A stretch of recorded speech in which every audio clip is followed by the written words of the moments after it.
उपस्थित वामसिक भारत मुक्ति मोर्चा के सभी पदाधिकारीगण, सभी कार्यकर्तागण और सभी सहयोगी जो इस विचारधारा के हैं, आप तमाम लोगों को और साथ ही साथ बच्चे और बच्चियों को मैं इस कार्यक्रम में अभिनंदन करता हूं, स्वागत करता हूं।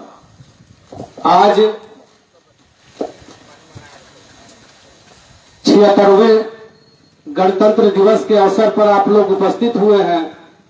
सबसे पहले आप लोगों को आज के दिन का हम बधाई देते हैं कि आप लोगों ने अपना बहुमूल्य समय निकालकर अपने देश प्रेम की झलक आप लोगों ने इस कार्यक्रम को सफल बनाने में लगाया है। इसके लिए आप लोगों को स्पेशल धन्यवाद। साथियों, 76 साल संविधान बने हुए हुआ है, आप लोगों को मालूम है। थोड़ा सा आप लोग 76 साल पहले का परिकल्पना करके देखिए, इमेजिन करके देखिए कि उस समय का यह देश कैसा रहा होगा। मैं बहुत ज्यादा नहीं बोलूंगा, 2-3 शब्द बोल करके मैं समाप्त करूंगा अपनी बात को। सबसे पहले संविधान को समझने की जरूरत है कि जिस ग्रंथ की बात हम लोग कर रहे हैं, जिसका नाम संविधान है, आखिर ये संविधान का अर्थ क्या है। सबसे पहले संविधान के अर्थ को समझने के लिए आपको इस शब्द का संधि विच्छेद करना होगा, तब संविधान का अर्थ समझ में आएगा। सम जोड़ विधान, सम का अर्थ होता है बराबर, सम का अर्थ होता है बराबर, और विधान का अर्थ होता है कानून, नियम, विधि। यानी कि बराबरी का कानून, जो दस्तावेज हमारे सामने है, उसे संविधान हम लोग कहते हैं। यानी बराबरी का कानून देने वाला ये दस्तावेज है जिसको हम लोग संविधान कहते हैं। इसका एक अर्थ और होता है कि 26 जनवरी 1950 को संविधान जब लागू किया इस देश के अंदर, तो इससे पहले इस देश में समानता का कोई विधान नहीं था। इसका एक अर्थ यह भी होता, माने बराबरी का कोई भी एक सैद्धांतिक जो है एक प्रारूप नहीं था, एक कोई जो है पेपर नहीं था, कोई दस्तावेज नहीं था। 26 जनवरी 1950 को यह लागू किया गया। इससे पहले क्या होता था? इससे पहले इस देश में होता था गैर बराबरी। गैर बराबरी का अर्थ होता है कि यहां जिसके पास जो अधिकार है और किसी के पास कुछ भी अधिकार नहीं है। किसी के पास अधिकार है, किसी के पास अधिकार नहीं है। किसी के पास शिक्षा की व्यवस्था थी, किसी के पास शिक्षा की व्यवस्था नहीं थी। किसी के पास धन था और दूसरे हिस्से में धन नहीं था। किसी के पास प्रॉपर्टी थी, दूसरे के पास प्रॉपर्टी नहीं थी। तो ये सारा जो दस्तावेज में अंकित किया गया, अभी हमारे साथी बताए कि 395 आर्टिकल है। 395 आर्टिकल में क्या है? 395 आर्टिकल अगर संविधान के अंदर लिखा गया है, तो ये 395 आर्टिकल क्या है, इसको समझने की जरूरत है। अगर हम संविधान करेंगे, आर्टिकल के बारे में कुछ नहीं जानेंगे, तो ये संविधान हमारे लिए बेकार साबित होगा। संविधान के अंदर क्या निहित है, क्या व्यवस्था की गई है, अगर इसके बारे में हम लोग को जानकारी नहीं होगी, तो हमको कैसे पता चलेगा कि संविधान में हमको क्या हक और अधिकार मिला है। अगर जानेंगे नहीं तो लेंगे कैसे? तो अधिकार लेने के लिए हमको जानना सबसे ज्यादा जरूरी है। सबसे पहली बात, 395 आर्टिकल ऐसे ही लागू नहीं हुआ। ड्राफ्टिंग कमेटी का जो चेयरमैन थे डॉक्टर B.R. अम्बेडकर, इनको ये जिम्मेवारी लगाई गई कि आपको एक प्रारूप तैयार करना है संविधान का, जिससे देश को संचालित किया जा सके। ये जिम्मेवारी बाबा साहब को लगाई गई। लेकिन ये तो कहानी बहुत बात की है। बाल गंगाधर तिलक को आप लोग जानते हैं ना? बाल गंगाधर तिलक ब्राह्मणों की एक सभा में आपका पुणे में एक सभा को संबोधित कर रहे थे। उसमें बताया, उसमें स्पीच दिया, ऑन रिकॉर्ड यह स्पीच है। उस सभा में दो बातें बताई गई। पहला बात कि स्वराज हमारा जन्मसिद्ध अधिकार है, हम इसको लेकर के रहेंगे। और दूसरी बात कि संविधान सभा का दरवाजा, खिड़की, संविधान सभा का दरवाजा और खिड़की ही नहीं, रोशनदान भी डॉक्टर अंबेडकर के लिए बंद है। इसका क्या मतलब हुआ कि डॉक्टर अंबेडकर जो दबे कुचले लोगों को अधिकार दिलाने के लिए संविधान सभा में जाने के लिए वो प्रयासरत है, तो बाल गंगाधर तिलक का बयानबाजी आता है कि डॉक्टर अंबेडकर के लिए संविधान सभा का दरवाजा, खिड़की के साथ साथ रोशनदान, जिसको वेंटिलेटर बोला जाता है, वो भी बंद है। तो बाबा साहब संविधान सभा में कैसे घुसेंगे संविधान लिखने के लिए? तब यही डॉक्टर अंबेडकर आंदोलन किए इस देश के अंदर। और एक बात कहें कि मैं ऐसे किसी भी संविधान को मान्यता नहीं दूंगा जिसमें हमारे लोगों का अधिकार उसमें निहित ना हो। तो जो लोग संविधान बनाने के पक्ष में थे, डॉक्टर अंबेडकर को छोड़ करके वो हमको अधिकार देने के मत में नहीं थे, इसलिए डॉक्टर अंबेडकर उनका विरोध किया। तो अंतर्राष्ट्रीय मंच पर अंग्रेजों का थू-थू ना हो जाए, इसलिए बाबा साहब को संविधान सभा में उनको आमंत्रित करके उनको संविधान सभा में जगह दिया संविधान लिखने के लिए। दो बार चुनाव हुए। मुंबई से बाबा साहब को चुनाव पंडित जवाहरलाल नेहरू पैसा खर्च करके इनको हराया गया। उसके बाद बंगाल के अंदर प्रजा कृषक एक पार्टी थी, उनका उस समय का प्रधानमंत्री था डॉक्टर फजलुल हक, और उसी में एक जीता हुआ कैंडिडेट थे योगेंद्र नाथ मंडल, संविधान सभा का सदस्य के रूप में।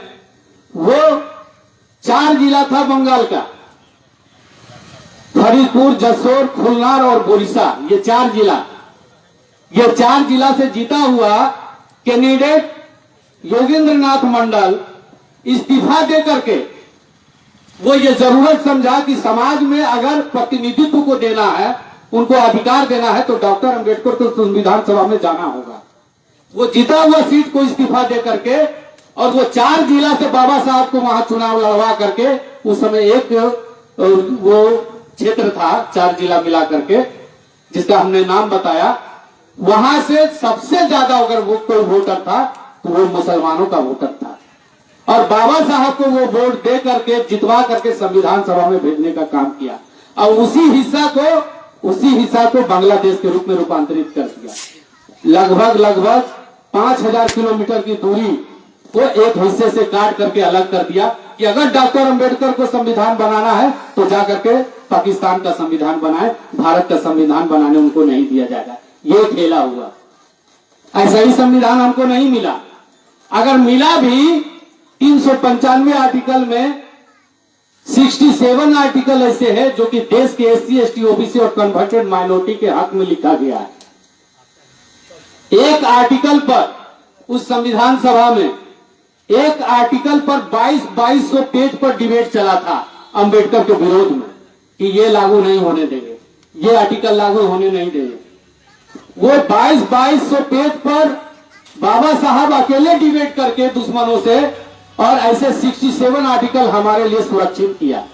ये है भारत के संविधान का इतिहास। ऐसा ही आसानी में नहीं मिली है हमको, और जो भी अधिकार हमको मिला है आज उसको संरक्षण करने की जरूरत है। आज एक दिन का मामला है। आज हम लोग 26 जनवरी गणतंत्र दिवस के रूप में मना रहे हैं और फिर शाम होते होते हम लोग भूल जाएंगे। तो अगर भूलेंगे तो फिर हमेशा के लिए हमको झूलना पड़ेगा।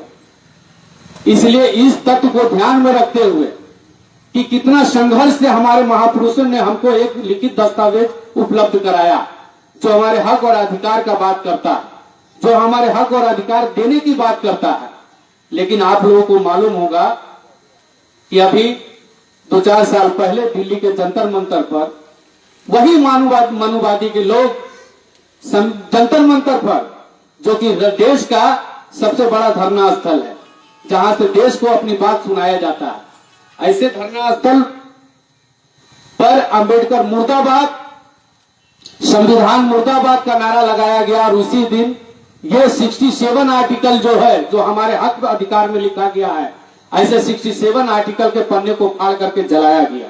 आप लोग को मालूम है ना, सोशल मीडिया पर बहुत वायरल हुआ था। वो संविधान के 67 आर्टिकल को जलाने का काम जिन लोगों ने किया, ऐसा मत समझिए कि वो एक किताब को जलाया गया, ऐसा बिल्कुल नहीं समझना। इसलिए नहीं समझना है कि वो जो पेज को जलाया गया है, उसी पेज में हमारा हक और अधिकार लिखा हुआ था। इसका मतलब है वो हमारे अधिकार को जलाया, हमारे हक को जलाया, हमारे प्रतिनिधित्व जो आगे प्रोग्रेस करेगा उसको जलाया। और वो जलाने वाला आज आदमी जो है खुले सांड की तरह घूम रहा है।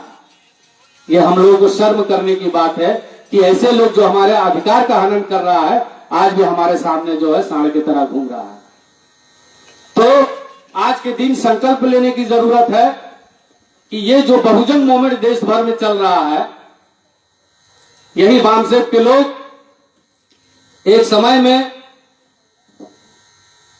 हाथ में लोटा लेकर के और मैदान के बहाने निकलता था कि हम जो है पैखाना करने जा रहे हैं, और जाकर के घरों के अंदर जो है मीटिंग लगाता था। आज हम लोग पिछले 5 साल से लगभग 10 बार भारत बंद करने में सफल हुए हैं। ऐसा नहीं कि ये मीडिया जो है, मनुवादी मीडिया जो है, पेपर मीडिया, इलेक्ट्रॉनिक मीडिया, ये जो मीडिया है, ये हमारी बात, हमारे महापुरुषों की बात हमारे लोगों के बीच में ना पहुंचे, इसलिए कोई भी न्यूज नहीं बनाता है, कोई भी न्यूज नहीं दिखाता है। असली वजह यहां है कि आज हम लोग पीछे क्यों हैं। आवाज इंडिया करके एक चैनल निकला था, मात्र 3 दिन कार्यक्रम हमारे संगठन का चला और चौथा दिन सैटेलाइट से ही हटा दिया। कैसे आप तक न्यूज पहुंचेगा कि हमारे समाज में, हमारे देश के अंदर हमारे लोगों के साथ क्या गतिविधि हो रही है, कैसे पता चलेगा। सोशल मीडिया की बात करते हैं कि अभी दुनिया का सबसे बड़ा अगर कोई मीडिया है तो वह है सोशल मीडिया। सोशल मीडिया में वामसेप भारत मुक्ति मोर्चा के राष्ट्रीय अध्यक्ष एक घोषणा किए थे राष्ट्रीय मंच से, राष्ट्रीय अधिवेशन के अंतर्गत, कि हम इस देश के अंदर 29 लाख व्हाट्सएप ग्रुप बनाएंगे। 29 लाख व्हाट्सएप ग्रुप का मतलब समझ रहे हैं? एक बटन क्लिक करने पर ऐसे 3 करोड़ लोगों के पास 1 सेकंड में मैसेज फॉरवर्ड हो जाएगा। 29 लाख व्हाट्सएप ग्रुप। जैसे ही ये घोषणा वामन मेश्राम सर ने किया, 3 दिन के बाद सोशल मीडिया में एक बड़ा जो है फेरबदल किया कि आप 5 ग्रुप से ज्यादा मैसेज को पास आउट नहीं कर सकते। ये कानून बना दिया गया रोकने के लिए, यानी कि आपके लिए सोशल मीडिया पर भी आपको जो है वहां रोका जा रहा है। अगर सारे रास्ते हमारे लिए बंद हो जाएंगे, बाबा साहब का जब एक रास्ता बंद कर दिया था कि संविधान सभा में आपको भेजना, बाबा साहब को नहीं आने देना है, अगर संविधान बाबा साहब लिखेगा तो जिसको हजारों साल से गुलाम बना करके रखे हैं उसको एक झटके में आजादी दिला देगा, इसलिए वो उनको रोक रहा था। आज हमारे पास चारों तरफ से रास्ते बंद है। क्या करना होगा? क्या करना होगा? कुछ ना कुछ तो करना होगा। तो कुछ करने के लिए संगठन की जरूरत है। अकेला चना भाड़ नहीं फूटता। संगठन की जरूरत है, संगठन बनाने की जरूरत है। आपका जो दुश्मन है, आपका जो दुश्मन है वो इस देश के अंदर सैकड़ों संगठन बना करके रखा है, और वो संगठन के अंदर कार्यकर्ता हमारे समाज का, SC ST OBC converted minority का, वो मुट्ठी भर लोग हमारे ऊपर हजारों साल से हुकूमत कर रहे हैं। कैसे? जबकि एक दुनिया का सिद्धांत है, राज करने का एक सिद्धांत है, शासन चलाने का सिद्धांत है कि संख्या जिनकी ज्यादा होगी वही हुकूमत करेगा। यही सिद्धांत दुनिया में राज करता है। लेकिन भारत देश में उल्टा हो रहा, जिसकी जनसंख्या ज्यादा वो इस देश में गुलाम है। ये कैसे हुआ? इसका मतलब है कि हमारा लोग अपना इतिहास को नहीं जानता, हमारा लोग अपना इतिहास नहीं जानता। और बाबा साहब कहें कि जो कौम अपना इतिहास नहीं जानता वो अपना वर्तमान और भविष्य का निर्माण नहीं कर सकता। अगर बाबा साहब को आप मानते हैं, जानते हैं, समझते हैं, तो इतिहास को सबसे पहले रीड करना होगा, पढ़ना होगा। इतिहास अगर नहीं पढ़ेंगे कुछ समझ में आने वाला नहीं है कि हमारे हिस्से में क्या था जो कि आज नहीं है। हमको पता चलेगा तब ना कि अब तो हम तो इस देश का शासक वर्ग थे, इस देश का शासक वर्ग थे। आज हम कहां हैं? आज हम शोषित हैं, आज हम गरीब हैं, आज हम अशिक्षित हैं, आज हम बेरोजगार हैं। ये हमारी स्थिति आज के तारीख में है। तो ये तभी संभव है जब हम एक राष्ट्रीय स्तर का, राष्ट्रीय नेतृत्व का संगठन में हमको शामिल होना होगा। जन आंदोलन किए बगैर, जन आंदोलन किए बगैर हम इस देश में अपनी दशा और दिशा नहीं सुधार सकते, ये जान लीजिए। और आपको संगठन बनाने की भी आवश्यकता नहीं है। जिस तरह आपका दुश्मन सैकड़ों संगठन बना करके रखा है, आज के तारीख में 83 संगठन हम लोगों ने राष्ट्रीय स्तर का बना करके रखा है। 83 संगठन राष्ट्रीय स्तर का, वकीलों का, डॉक्टरों का, इंजीनियर का, जज का, युवा का, बेरोजगार का, विद्यार्थी का, महिला का, पिछड़ा वर्ग मोर्चा का, राष्ट्रीय आदिवासी एकता मंच, ऐसे 83 तरह का जो हम लोग राष्ट्रीय स्तर का संगठन बना चुके हैं। और आने वाले दिनों में हम लोग 100 संगठन बनाने में 2-4 साल के अंदर कामयाब हो जाएंगे। और एक बड़ा जन आंदोलन इस देश के अंदर हम लोग करने जा रहे हैं, जो एक दिन में सारा देश का चक्का जाम करेंगे। जब तक जन आंदोलन नहीं होगा, इस देश में जो आपकी व्यवस्था थी, जो आपका हुकूमत था, वो वापस आप दुश्मन के हाथ से नहीं ले पाएंगे। एट ए टाइम 3 करोड़ लोगों की जरूरत होगी व्यवस्था को हाथ में लेने के लिए। वाम से भारत मुक्ति मोर्चा इस देश में नाली बनाने नहीं जा रहा है, रोड बनवाने नहीं जा रहा है। अभी एक हमारे साथी बोले, संचालक महोदय बोले कि संगठन के लोगों को अब समाज में ऐसे बच्चों को चिन्हित करना चाहिए जिसको हम 2 घंटा समय देंगे, उनको शिक्षित बनाएंगे। बहुत अच्छी बात है, बहुत अच्छी बात है, ये पहल हम लोगों को करनी चाहिए। लेकिन ये संगठन का काम नहीं है, संगठन का बहुत बड़ा काम है, बहुत बड़ा ऑब्जेक्ट है इस देश का व्यवस्था परिवर्तन करना। और इस देश का व्यवस्था हम तभी परिवर्तन करेंगे जब हम राष्ट्रीय स्तर का कोई जन आंदोलन नहीं खड़ा करेंगे। इसको हम लोगों को मिल करके करना होगा। और इसको करने के लिए वाम से भारत मुक्ति मोर्चा और इसका 83 जो ऑफशूट संगठन है, इनका साथ सहयोग करना होगा, तन मन धन से। आपके पास अगर समय है, आपको अगर सूचना मिली है कि आज फलाने जगह मीटिंग है, आंदोलन है, तो उस मीटिंग आंदोलन में आपको सशरीर उपस्थित होना होगा। यह तन का सहयोग है।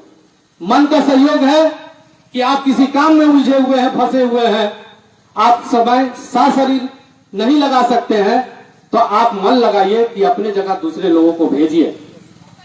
आपका तन और मन भी अगर इंगेज है, तो आपके पास धन है, तो वहां 5, 10, 50, 100, 200, 500, 1000 दे करके इस संगठन को सहयोग करना होगा। तभी तन मन धन का सहयोग आपका जो है समाज में लगेगा। बाबा साहब बोले हैं, अपने कमाई का 5वां हिस्सा, अपने कमाई का 5वां हिस्सा आपको इस समाज को देना होगा। क्योंकि मनुष्य एक सामाजिक प्राणी है। अगर आप इस समाज से सारा कुछ लिए हैं, तो आपको रिटर्न में देना होगा। कई लोग सरदार को देखे हैं, अपने कमाई का 10वां हिस्सा डोनेट करता है समाज को। बाबा साहब तो 50% उसको भी कर दिया कि कमाई का 5वां हिस्सा आपको इस समाज को उठाने में और अपने आप को बचाने में, परिवार को बचाने में आपको 5वां हिस्सा देना होगा। ऐसा हम करते हैं क्या? अगर हमारे कार्यकर्ता आपके दरवाजे पर पहुंचता है तो टाल मटोल की बात आप करते हैं। ऐसे कैसे संभव है? जन आंदोलन निर्माण कैसे होगा? एक नारा भी इस देश के अंदर लगा था, 1 रुपये में आजादी। यहां तो मुट्ठी भर चावल देकर के भी आजादी का आंदोलन करना पड़ा। आपको मालूम है कि बाबा साहब को आंदोलन करने के लिए जो माथे पर मैल, पूरा ध्यान पूर्वक सुना, इसके लिए आप लोगों को बहुत बहुत धन्यवाद। जय महिवासी।